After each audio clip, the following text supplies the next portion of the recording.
বিধানসভা নির্বাচনের বুথ গণনায় বরাকের আসনগুলিতে হাড্ডাহাড্ডি লড়াই চলছে কংগ্রেস এবং বিজেপির মধ্যে।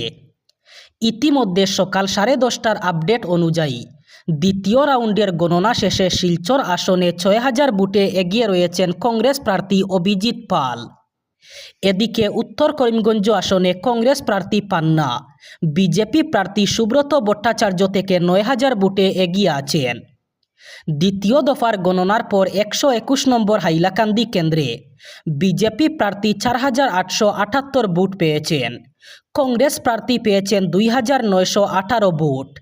এখানে বিজেপি প্রার্থী 1960 ভোটে এগিয়ে আছেন। দক্ষিণ করিমগঞ্জে 14,000-এর অধিক ভোটে এগিয়ে রয়েছেন কংগ্রেস প্রার্থী আমিনুর রশিদ।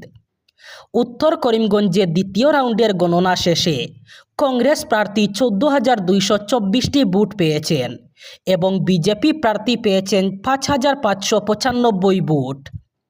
দক্ষিণ করিমগঞ্জ আসনে দ্বিতীয় রাউন্ড গণনা শেষে কংগ্রেসের প্রার্থী 9,761 ভোটে এগিয়ে। নিকটতম প্রতিদ্বন্দ্বী এজিপির প্রার্থী পেয়েছেন 3,700 ভোট এবং তৃণমূল কংগ্রেসের প্রার্থী পেয়েছেন 2,043টি ভোট।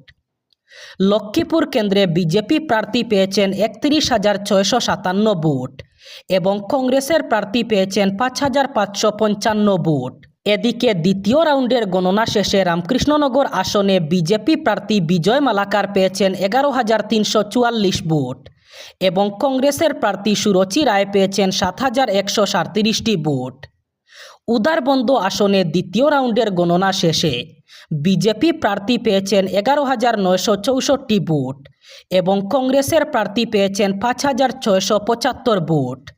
বিধানসভা নির্বাচনের ভোট গণনার প্রতিটি মুহূর্তের আপডেট পেতে হলে চ্যানেলটি সাবস্ক্রাইব করবেন এবং ফেসবুক পেজে দেখে থাকলে পেজটি অবশ্যই ফলো করবেন।